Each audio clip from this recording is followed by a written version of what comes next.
বড় আপু লিখেছে প্রেশার বেশি হয়েছে, খুব সাবধান। ডাক্তার কি ওষুধ দিছে? আপু ডাক্তার বলল যে প্রেশারের ওষুধ খাও না, তাহলে অভ্যাস হয়ে যাবে। এই জন্যে বললো যে তেঁতুল খাইয়ে মাথার পানি দাও, ঘুম পাড়ো, তাহলে ঠিক হয়ে যাবে। এই জন্য ওষুধ নেইনি আপু।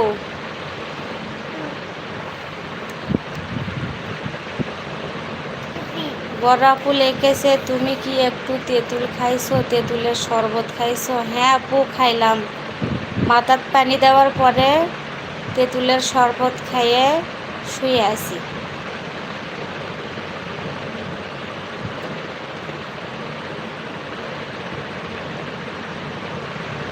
টিভি বন্ধ কর, টিভি বন্ধ কর।